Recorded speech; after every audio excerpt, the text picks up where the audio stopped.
The whole layout of the park has changed. For instance, the bridge to Goat Island, the traffic bridge, built in 1958, and that took the place of what we call today the pedestrian bridge. That's the way you used to get to Goat Island, and so that's a major change. Well, the biggest changes I've seen in this beautiful park are the American Rapids Bridge, of course, the new vehicular bridge to the island here.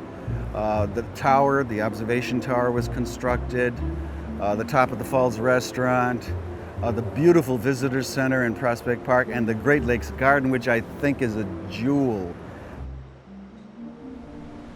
With millions of visitors each year, the park has had to accommodate the changing needs of tourists.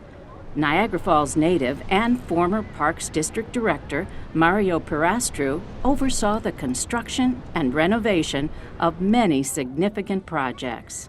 When I got appointed as the regional director for Niagara, the first day that I went down there and what I looked at was a large parking lot.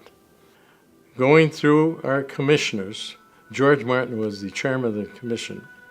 We started a program of attempting to get monies to renovate the park.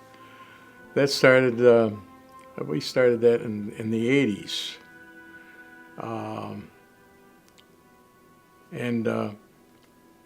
It continued on, and finally, in 1984, Cuomo, and within his parks budget, submitted $25 million for the renovation of the reservation. And that's when this all the things that happened started at that time. 1985, we had the centennial of the park. We were under construction at that time. New visitor center, new parking lot, which we cut it in half. Part of it was made into the Great Lakes Garden, a floral display. And the removal of the police from the parking lot over to Goat Island.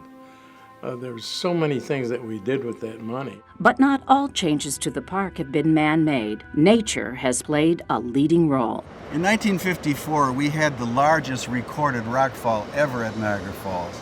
And once again, that caused an earthquake, and we felt it in the city. That was huge. It was really huge. A section of Prospect Point plus a piece of the American Falls together went down into the gorge, creating a whole new pile of rocks.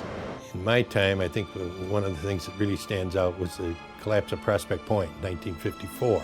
The point, it was early morning. When I say early, it was probably in the 8 o'clock era, around that time. They noticed a crack at Prospect Point. The crack widened, and by 5 o'clock in the afternoon, 185,000 ton of rock spilled into the gorge. And that was a major rockfall in the history of Niagara Falls. Shortly after 5 p.m. on June 7, 1956, the Schoellkopf Power Station collapsed into the gorge, causing widespread power outages. Former park employee Doris Hampton recalls that day. I had been working, and I came home from work into the apartment my husband and I had, and I decided to make a salad for dinner. And I opened the refrigerator and got the lettuce and tomato out. Closed the refrigerator and remembered I wanted celery or something. Opened the refrigerator and the light was off. And that was the very minute that the power plant had fallen in. I remember I was going home, walking from the Nana's, and all I could hear was this big blast. I was standing on the landing looking across at the American side, and all of a sudden I saw the power plant fall into the gorge. I didn't know what was taking place. And because I had kind of been out of touch that day, you know. It was on the radio that something was happening all day, but I didn't get any of that. And I was over in Canada for some reason, and I just didn't know that this was going to take place. And of course that was significant happening because that led to the building of the Robert Moses Power Plant.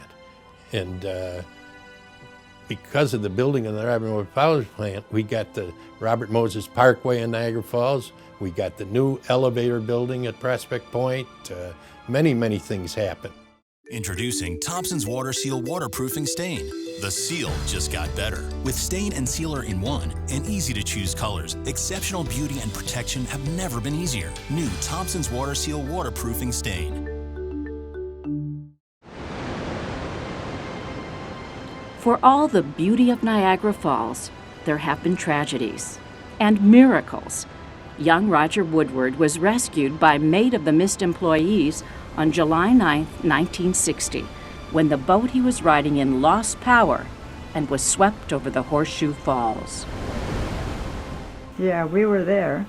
We were there. I worked. But You work at the I work at the Top of the Falls restaurant, Yeah.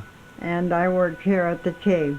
But we didn't get to see too much of him or what happened. We just heard that the fellow went over the falls, you know. I can recall exactly where I was that day. I was on Goat Island. I was out by the rail watching the boat go up into the Horseshoe Falls. And all of a sudden I looked down into the river and I saw a life raft with someone in it. I couldn't believe what I saw. And then I went and made a phone call to find out what was going on, and went back to the rail and watched the rescue of Roger Woodward from the top of Goat Island. He was 8 years old at the time of the accident, 7 years old at the time of the accident. And so we talked about it at that day, but he never really focused on it. He made sure everybody understood that it was not a daredevil stunt, that he was thankful for being alive, and he was a very good Christian person. That in itself became known as the Miracle at Niagara, and it was a great moment in history, and a great moment in the history of the Maid of the Mist, too. Fortunate enough to be able to rescue the person.